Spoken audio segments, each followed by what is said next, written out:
boots and a cowboy hat, man. Dude, there's nothing wrong with that, man. Nothing at all. I got a cowboy hat. I do.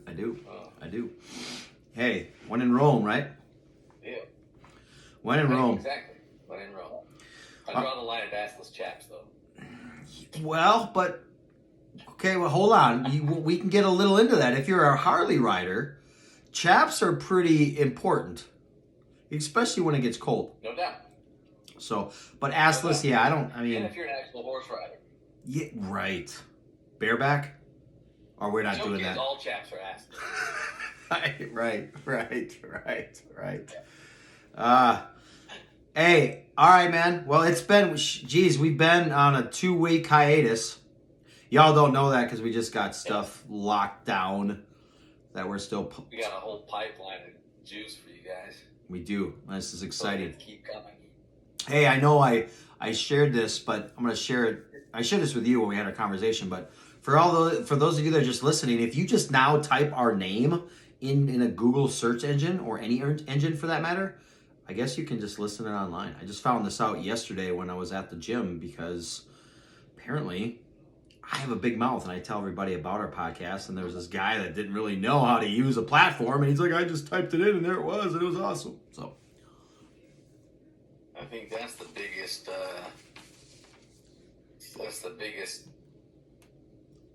what am I trying to say here? That's the cure-all for our age, man. The time that we live in is just Google it, dude. Freaking Google it. Or ask Siri or yeah. My old boss used to just say that. Fucking Google it. FGI, man. Dude, just staying around the office. Right. So is Google correct or is Siri correct? Who do you prefer? Doesn't Siri pull from Google? I don't know. It's a good question. I don't know. All right, Tone. I think Siri gets her. Let's get into the nuggets here. All right, so the topic for today, Tone, and add more if we need to. But my goodness, you guys, I just hope we get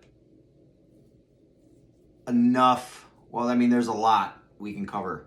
And so effective goal setting for your New Year's resolutions, be able to set your own bar for your fitness level. And Tone, I want to just start before I even bring on the coach piece. For those because there's many that are just going to get a membership, and let's just be honest, y'all aren't going to last longer than 2 months because you don't know what you're doing and why, etc. And Tone and I will get into all the breakdown. But Tone, I want to just give my basics for the gym, and then I want to hear what your thoughts are for the basics of the gym. Number one, if you get to the gym, sure. Yeah, if you get to the gym, just put your weights back. Put them back in the same place. This is a big one for me, and I'm gonna stop after this one, and I want to hear your input on this. So you know how you got the weights on the rack, right? You got your 5s, and it goes all the way down, and then it's got the big ones on the bottom, right? So it's got the racks, and then there's that radius, or not that radius, but that area. Yeah, let's say a good yard. Okay? In between where the rack is, and then if you draw that yard out, and then you got your benches, blah, blah, blah.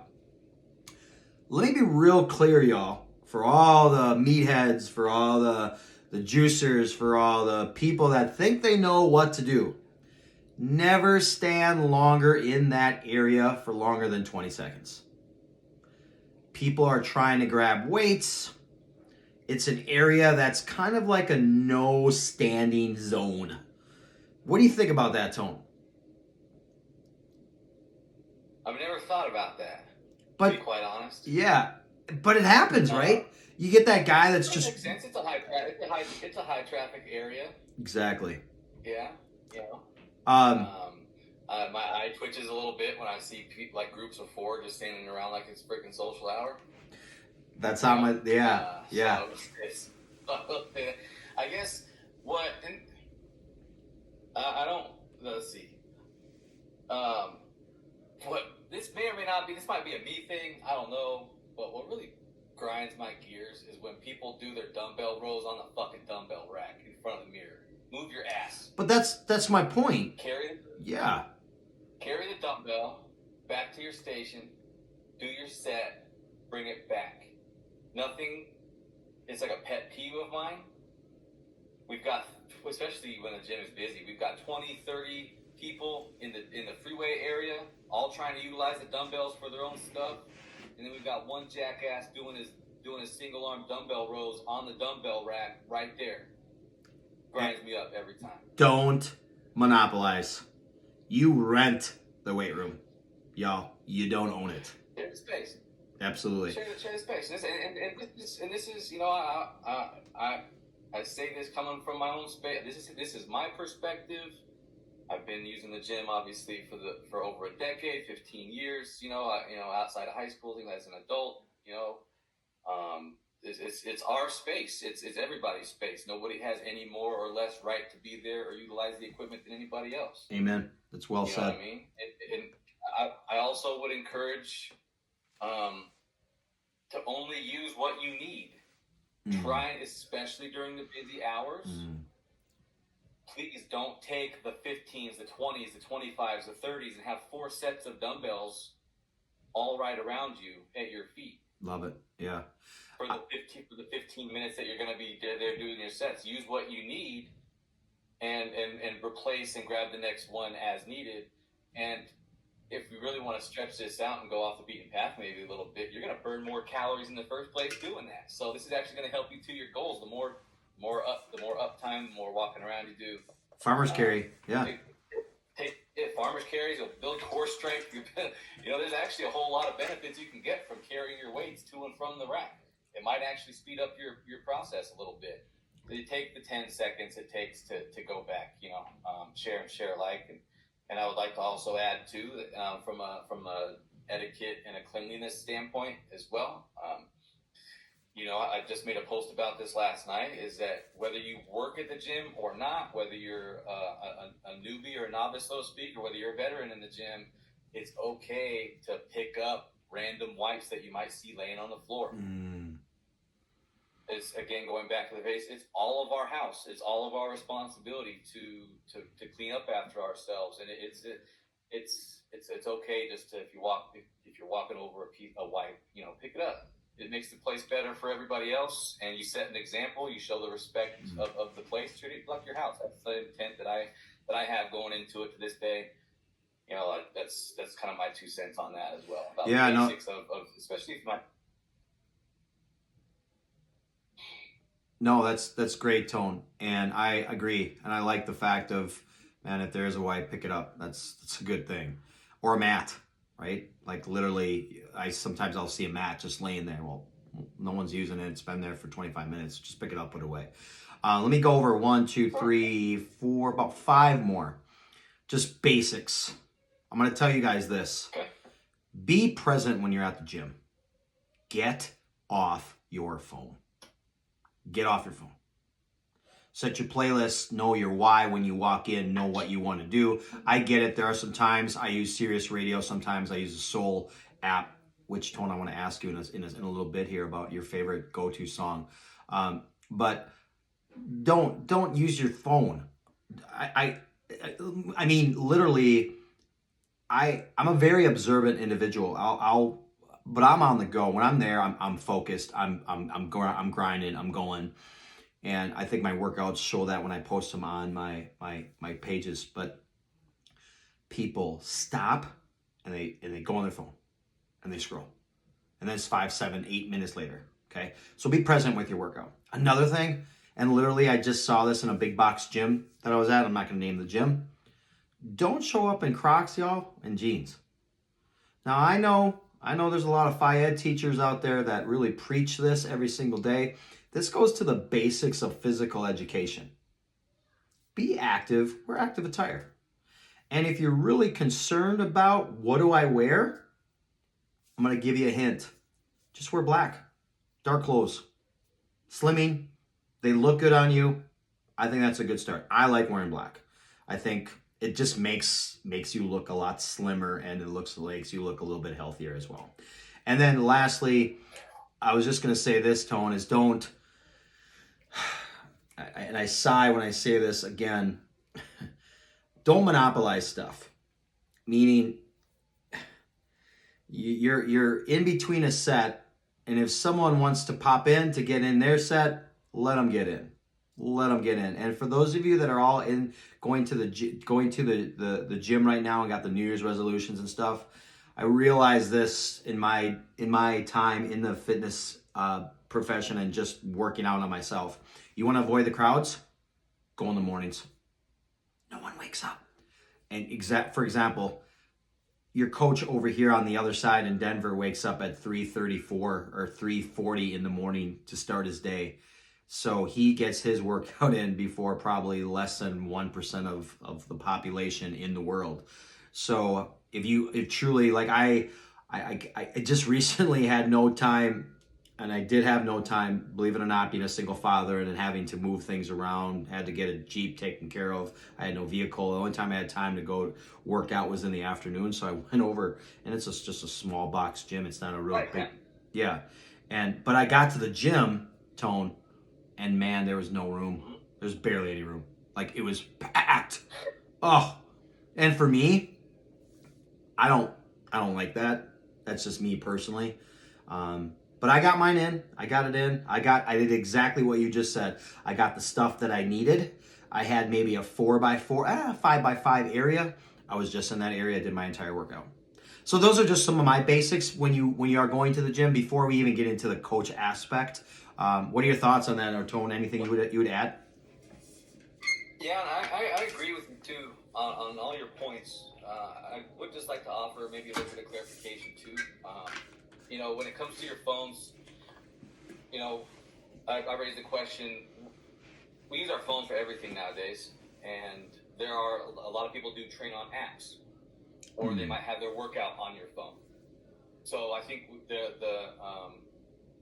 I guess the caveat that I would like to offer to your point would just be within reason. Be reasonable with it. Yeah, if you're scrolling through blah blah blah, whatever, you're kind of wasting time, and it turns in. I've had this happen before. I've seen it happen. Yes, 7-8 minutes. I'm waiting on a piece of equipment. I'm doing my workout on my station. There's a piece of equipment that I noticed is over here that somebody's on, but they didn't use it for 10 minutes. They sat on it and were on their phone. Yeah. And then I said something and they got offended with it. You know what I mean? So there's that. So be reasonable, be respectful of all those things. Try not to use equipment to set your bags on. That's another thing, like especially like your box jumps or things like that it might be leaned up against the wall. Don't use those things to set your stuff on as a placeholder, because there are other people who might be looking to use that equipment. It just goes back into sharing the space, use things for what they're supposed to be used for. When it comes to your attire, absolutely. When you're on the workout floor, proper gym attire, active wear, loose fitting, maybe loose fitting, whatever makes you comfortable. But I wear more loose fitting clothing, that's just my thing. But what I'm getting at is athletic attire, comfortable stuff that you can move in, work out in, not jeans, not boots, not Crocs. And some of this is also a safety feature too, to your point, Mike, as well. So like if you're wearing open-toed shoes on the gym floor, you drop a weight, it's a liability. You can hurt yourself. So some of these things are not just for style and for appearance, they are for your safety as well. Proper gym shoes on the basketball court. I've seen this happen. People come in, they haven't trained, they just want to get active. They want to pick up basketball game. Make sure you have the right shoes so you don't roll an ankle. Wear proper stuff. It's going to help keep you safe and make your workouts more enjoyable and more effective in the long run too. Yeah, and those are my yeah. No, I was gonna say too with the shoes. Tie your shoes, y'all. Tie your shoes. Tie your shoes. It's okay to have swag. It's okay to look a certain way, but when you're going to work out, tie your shoe. Especially if you don't want to injure yourself. Okay, because you get there, your adrenaline starts going. Like you said, there's probably a basketball hoop at one of your gyms. Someone just walks in and starts playing, man, you could twist an ankle. Just had a student the other day. He didn't want to crease. The new thing is, Tone, they don't want to crease their shoes. They got the new J-Bones. If you don't know what I mean by that, the new Jordans. Mr. Hicks, I don't want to crease my shoes. So you can't tie them? No. You're going to spend No, these kids spend $200 on... Anyway, just tie your shoe. I can go off on a tangent on that, so I'm going to kind of step away on that, because we've got so much more good nuggets to go. Exactly. By no means are we looking to, this is not a complaining or anything like that. We don't mean this in any negative way. We just want to help everybody be successful and effective in the gym, make it a fun, pleasant environment for everybody, no matter what your level is. And to speak to that too, if you're new in the gym,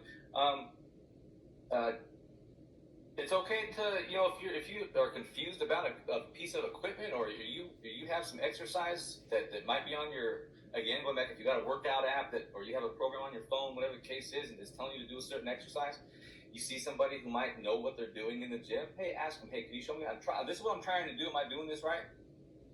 Ask. Oftentimes, they might be okay with that.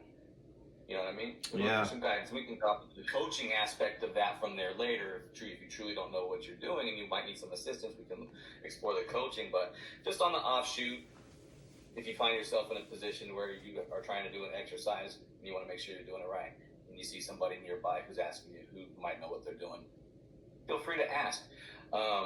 I think that's okay. Also, asking for a spot too, totally okay. I still do that to this day. 100%. I gotta find the right guy though. Hey Tone, I gotta find the right person though. I gotta find someone I think I know that knows what they're doing. Sure. Right? Sure. And at the same time too, to that point, like I usually might strike up a conversation, a set or two beforehand with somebody in the area, just so I'm not opening up with, hey, can you help me out real quick? Sometimes people will just be in the area and offer to spot, whatever the case is, or somebody might be up next on your piece of equipment, which leads me to my next point is it's okay to ask if you need a piece of equipment, to ask somebody who's using it, hey, real quick, how much longer do you think you'll be, or how many more sets do you have working? Obviously, be cordial, respectful, and friendly when you do this, but it's totally okay to ask somebody where they're at in their sets during their break. And they'll let you know. They'll either say, hey, I just started, I'm going to be here a minute, or hey, I might just have one left. And that'll kind of give you some guidance on what you can do in the meantime, so you're not standing there kind of confused or wondered what to do next. Maybe you can work on your warm-ups or whatever the case is. So it's totally okay. Totally okay. And then you can start building relationships with people in the gym too. You become more familiar face. It sets up a high five. It sets up a, hey, how'd your workout go before last week? Last time I saw you were doing this.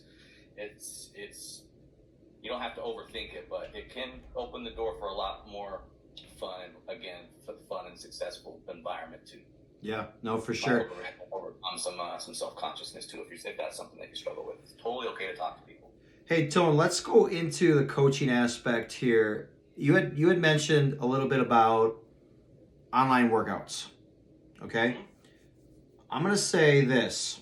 Most people use online workouts and they don't work for them, and I'm gonna tell you why. Okay?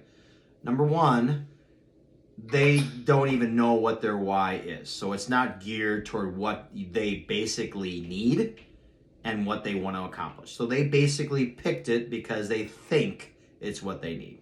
It's kind of like this. You're having some symptoms. You immediately then go on WebMD and start Googling you Google your symptoms. And now you come up, right. And then you go down this rabbit hole of like, oh my gosh, I've got whatever it is. And now your mind's like crazy before you actually went to a person that is licensed, credentialed, and has that information to provide for you. So just be careful, you all, with all these online workouts. There are amazing ones out there, but know why. Know your why. All right, that's my thought on that. Make sure. I'm 100% with you. I'm 100% with you. And where I was coming out from my perspective on that aspect of it is, I have my own coach. Still, we know this. We talked about this before. Coaches have coaches. I still have my coach. He programs my workouts through an app, so I track all of my workouts through that. So they are on my phone. So that's where you'll see me going through. I'm logging my sets, my reps. I'm looking at if there's a video on there that I might need to look at for an exercise. I can do that. But they are, like you mentioned, principle of specificity. They got to be specific to you, your goals, your why, what you're looking to accomplish, and things like that too. So you're absolutely right. A lot of those online workouts might not be the right one for you. You might strength, muscle growth, fat loss, whatever the case is. Now, that's not to say if you go from doing nothing to doing something, you will see initial results. Yes. You will, at some point, stop seeing results. Yes. If you have underlying issues that need to be addressed, injuries, movements, illnesses, concerns of any sort, you do put yourself at a risk of injury and complications down the line. Especially if, let's say, your movements aren't, necessarily they're not, your movements aren't dialed in. Yeah. You right. can form bad habits, which down the line can lead to dysfunction and injury and things like that, and they can oftentimes be very hard to correct, especially if you find yourself injured. So if you are going online, you're not ready to look for a dedicated coach yet, you just be mindful of some of those things. There are some great options, like Coach Mike just pointed out. Great options out there, great programs out there. Make sure they fit your goals, which we'll go into here in a second. If you do have any concerns, most gyms will offer a free consultation of some sort to do a movement screening, to go over your goals, to make sure that what you're doing is right for you, things like that. And then you can make an educated decision from that point. Whether or not a coach is going to be right for you at the moment, if it's the right fit for you, or you can take that information with you on your own. Again, just know that there are some pros and cons and some pitfalls to maybe watch out for. So I'm definitely a proponent for starting out with a coach early. You don't have to wait to get to a certain level of fitness to get ready for a coach. That's also, I'm sure, Coach Mike, you've heard that plenty before. It's like, I'm not ready for a coach. Let me get to a certain point that I have in mind, and then when I'm ready for a coach, I'll get a coach. That's very common mindset, but it is a little bit backwards and a little bit misguided, because it's better to start out with the right stuff early than try and make those implementations or changes down the line, if that makes sense. What are your thoughts, Mike? Yeah, no, that's well said. And I think so many people that I know too now is immediately when they get in the gym, they think that losing weight, I got to go on a treadmill. So they go to something comfortable. If I'm going to just explain this to all of you, at least for those of you that are listening, this is your first time in the fitness place, there are just some common practices just to determine a good starting point. I've got 5 of them that I use with my clients when I'm in the fitness placement. But nutrition is another big piece, but we can get on that topic at another time. But one, just a simple body squat. Trainers look at a number of activities on how far you can go down. Are your knees going over the top of your toes? How is your back, etc.?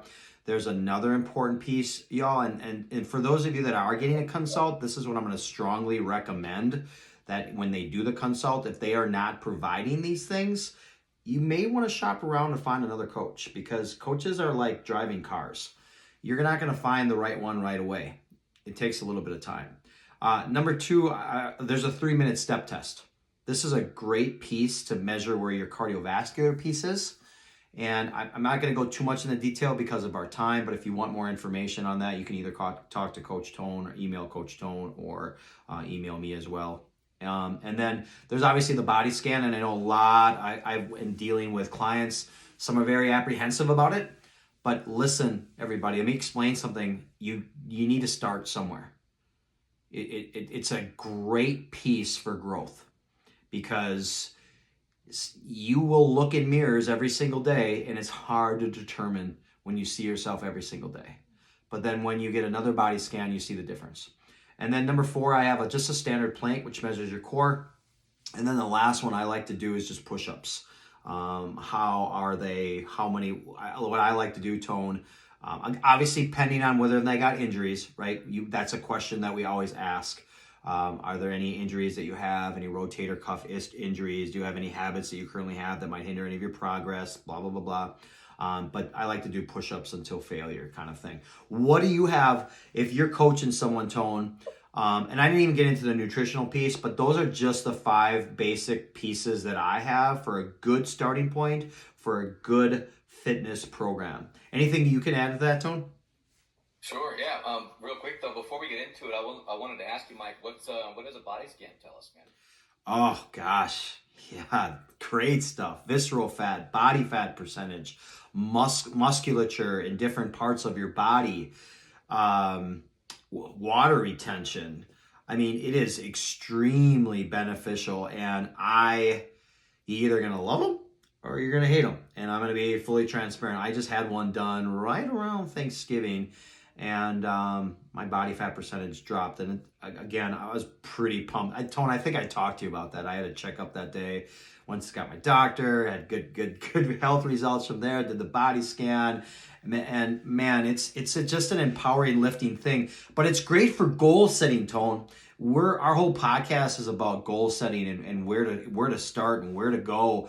And if you guys that are listening truly want to measure progress, I think a body scan is critical. You can do the old school caliper test, or if you're in water, that's probably more basic. But most gyms, y'all, these days, and even you don't even need a consult.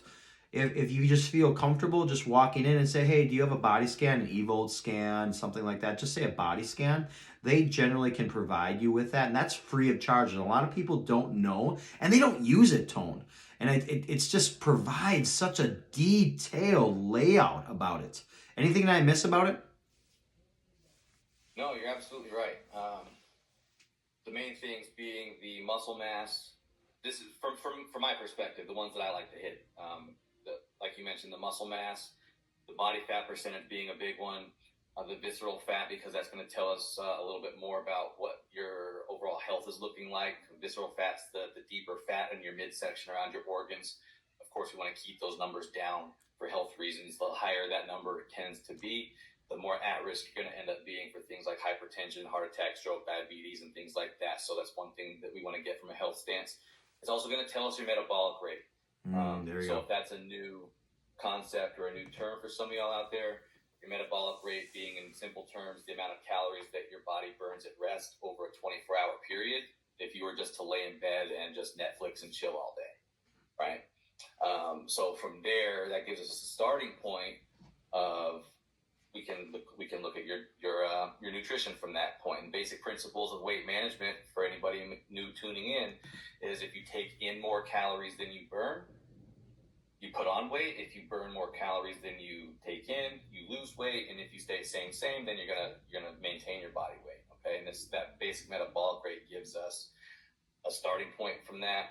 And the higher that number is, the better. So it's great from that stance. And then, like Coach Mike, you were just saying, it gives us that starting point and helps us set expectations of what we can look to see over the weeks and months coming. And let's say if you have a weight loss goal of 50 pounds, it gives us that starting point, and it gives us your body fat percentage. We know what science tells us on how much we can expect to lose on a weekly and monthly basis. So it helps not just us as coaches, but you as an individual with the goal to know what you can expect to see. And it takes a lot of the guesswork out of it. So when you're not maybe seeing the results as quickly as you might expect or want to, or you're not sure what to expect, this can really help shed the light on a lot of those things.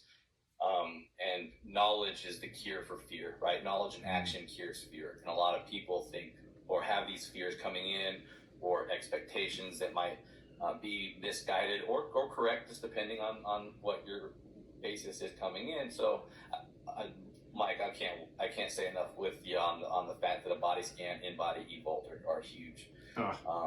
So yeah, go ahead and use that. Most gyms have them nowadays, and it is a free service oftentimes for at least the initial one. As far as Mike, you were asking about movement screenings, things like that. I start off still to this day with with just a standing postural assessment. Just show me how you stand normally. Don't think about it, just stand. And I'll walk around. And I'll see if I'm looking to see if their chin's pointing forward, or their shoulders are slouched, or what, just these different kind of things. You can start off with just a standard postural assessment is what I look for. And like you mentioned, the body squat, I like the overhead squat as well. I'll do walking lunges as well. With folks. Just see what their balance and coordination is looking like. See what if they're leaning forward or what that calf tightness. I can look at calves doing that as well as the overhead squat too. There's something called a zipper test, and that one it might be hard to explain over this platform here, but basically it's a shoulder mobility assessment. I like that. You know what I'm talking about? Yeah. Where you have one hand go behind. Oh yeah, I call it the back scratcher. Yeah, the back scratcher. Back scratcher, yeah. If you can imagine going up overhead as a back scratcher and up, and the other hand going below, and then try and touch your hands together, one high, one low from behind you. Look at that. I'm terrible at that, by the way, so I would have failed. Sorry, Tone, I didn't mean to talk over you. I just, I didn't want to, I would have failed at that, y'all. I have problems with that. But Tone, finish up, go ahead. You're good. Oh, you're good.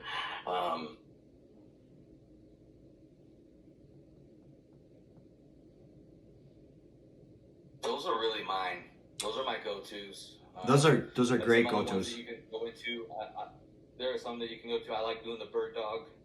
That's a core assessment as well for stability, things like that. For where, again, on the platform, to describe as best as I can, you have somebody on their hands and knees, and then extend your right arm all the way out and extend your left leg all the way out backwards as far as you can. Like you can imagine a bird dog pointing towards a bird on a hunt or something like that. That's a good way to assess some core stability and balance and things like that. Those are the ones that I like personally.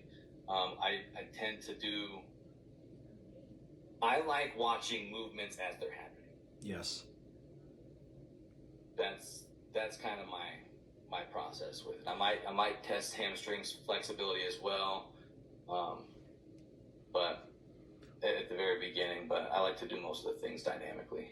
Yeah, I mean that's important and very critical. Hey, I wanna give you 6 points on why we need goals when we start in our fitness, right? So let's talk about goals. Yeah, because those of you that are listening, this part is probably the most critical piece right here. Is it's so important to have goals for your job, for your personal relationship, but then we think, oh, you know what? I'm with my friends on New Year's Eve. My New Year's resolution this year is I'm gonna get healthier. Awesome. That's a great first step. You got 1% better by just saying that. But here we go. Here my 6 are, Tone. Number 1, goals make change seem more possible. That's why we just got done talking about the eVolt scan. Can't always check things out on a weight scale, y'all. It just doesn't happen. Okay? Number 2, goals give you direction and motivate you to reach your goal. I'll have a client, their numbers may not be where they want it to be, so then we reassess. It's that detour we've always talked about, Tone. Okay, that doesn't mean we're stopping. The programming that I have for you at this particular time is not working for you, so we got to go in a different direction. That piece is critical. Everybody's like, well, I'm going to the gym. But are you seeing change? And change motivates people for you to reach your goal. And then you won't stop. Number 3, goals keep you on track and help you measure your progress. I kind of briefly talked about that. That kind of goes hand in hand with everything. But, you know, it would be best if you made your specific goals measurable. That's your why. Or that's your how, rather. For example, if you got a goal that you want to lose 10 pounds in 30 days, all right? How are you tracking your progress? What's your workout schedule like? Do you have a meal plan in place? If so, then follow the plan. Now, if you can check all of those, man, y'all are in a great starting point. And then number 4, Tone, more efficiency in your workout. What does that mean? Okay? Don't just go sit down on a machine. Why? What does it do to your heart rate? Okay? Now, again, I'm saying this from a majority perspective. There are individuals that do need programming where they're sitting down on a machine. Okay, it depends on the programming piece. Okay, and then number 5, goals, Tone, boost your confidence level. Your confidence is going to get larger and bigger with fitness. Short-term fitness goals will give you a sense of an immediate target to focus on, while your long-term goals give you the big picture, give you the big picture to push you to strive to your higher achievements. And then my last one, Tone, that I have for effective fitness goals is,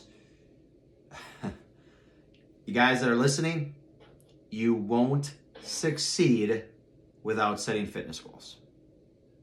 That is why 85% of you that join a gym in January,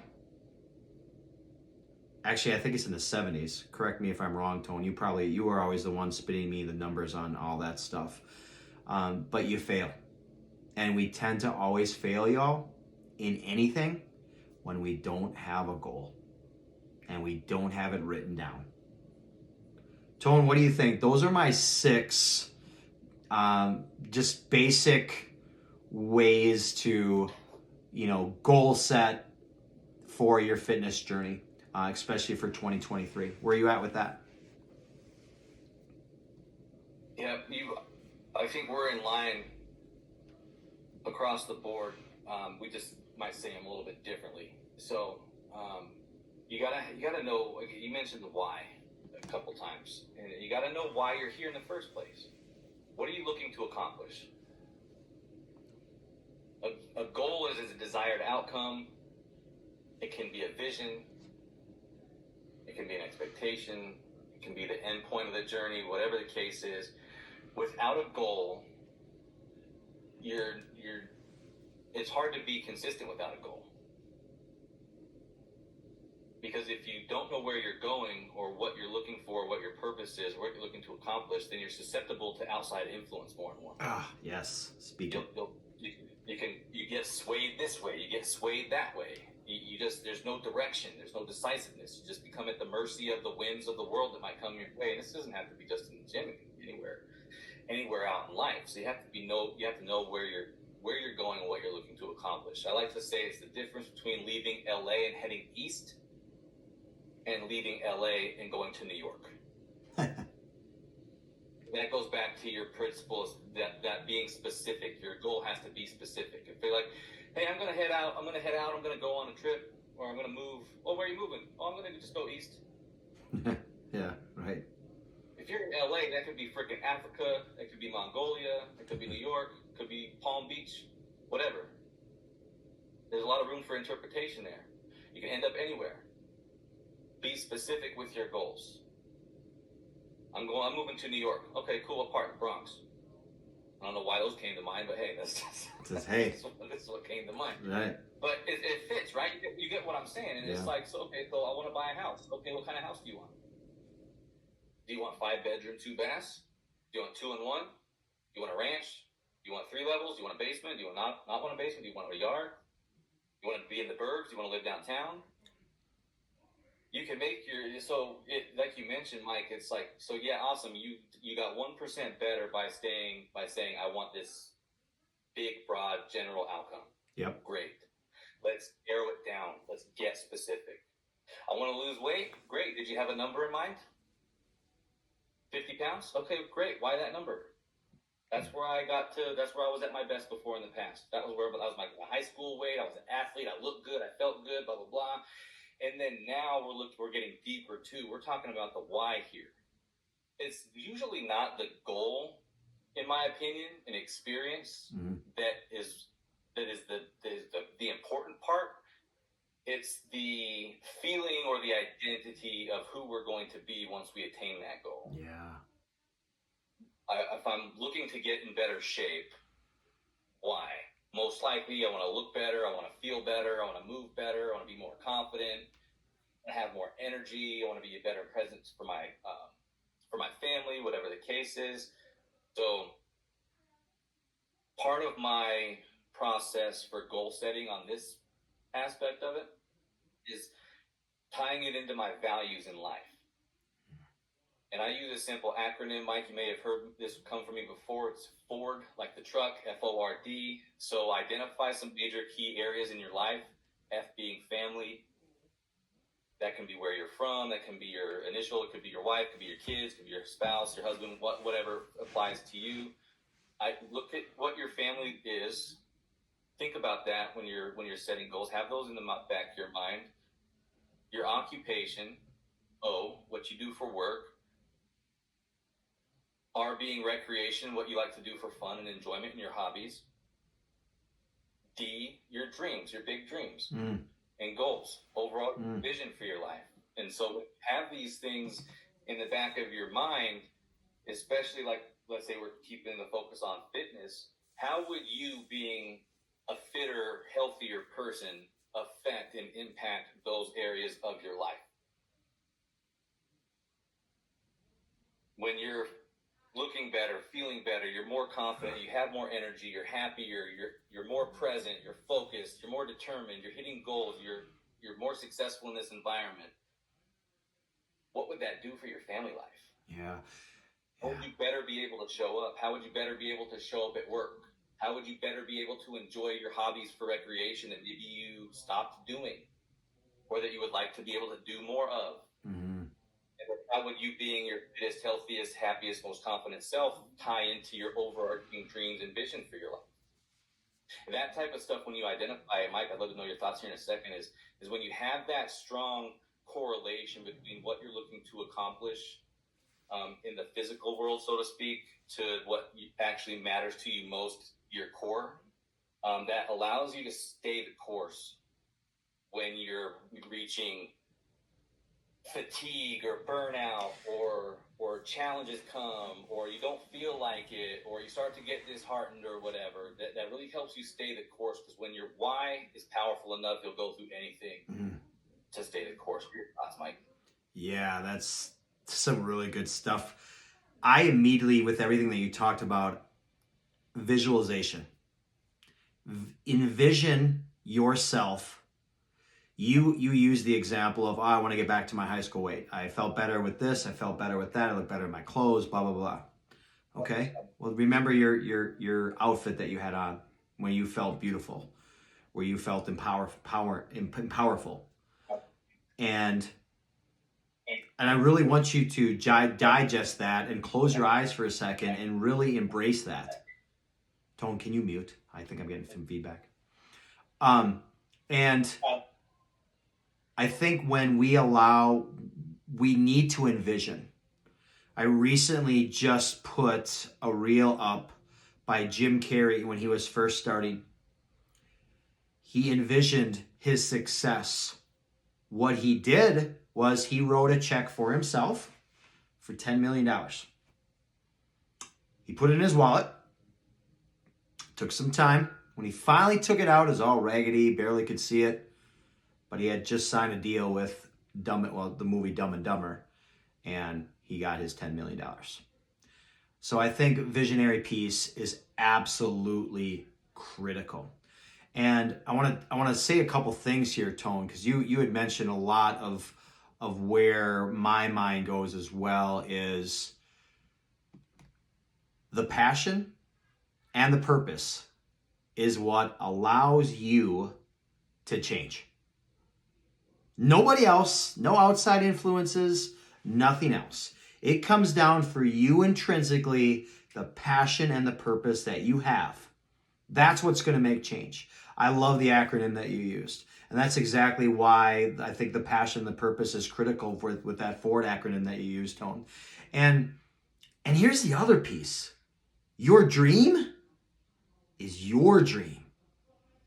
No one can, there's going to be a lot of naysayers out there that are going to say things to you to bring you down. They might even be your friends. And then you got to reevaluate. Are they really my friends if they're telling me my dream is never going to work? And you have to have also through this process, Tone, the mentality of one more day, one more week. Hey, Hicks, Michael, you have all this motivation and you're excited. Yes. Most of the time, yes. Are there days where it's hard? Yes. That's when you got to have that powerful mindfulness and remember why I have my passion, why I have my purpose.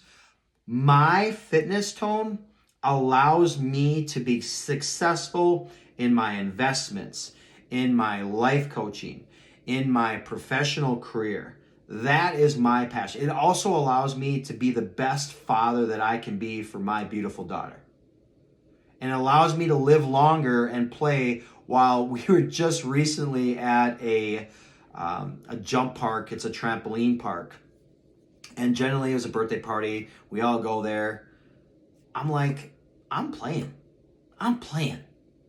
Parents just kind of stuck together and they talked, and it's that parent talk stuff. Tone, you haven't been there yet. You maybe will be there someday. And I had fun with the kids. Oh my gosh, we had like 15 kids. We're playing a game of tag. You know, Coach Michael's on the ground jumping. I had a blast. It was just unbelievable. And by the way, it's a great workout as well. And it's a fun workout. And you're playing with your kids. For those of you that are parents out there doing those things, so get involved with your parents or with your children. That part is perfect. Tone, I got a quote that I really want to use right here. And this is why you guys need coaches. Coaches are dream fulfillers. They are zealous about helping you when you make changes. And then they're super excited for you when you make and accomplish those goals. And remember this as well. For all of you that are listening, it can be in fitness, it can be in business, it can be in relationships. All of these things tie in hand to hand. They're like an umbrella. You are the only person that can stop your dream. How you run your race is how your heart beats. That's what I got, Tone.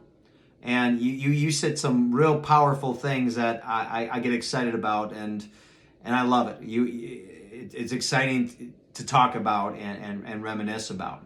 I'm going to ask you this question, because everybody's always about music, and I thought maybe, unless there's more you want to add, what is your go-to song currently when you're ready to hit? I mean, I think you just hit a big max lift on your deadlift, I think it was.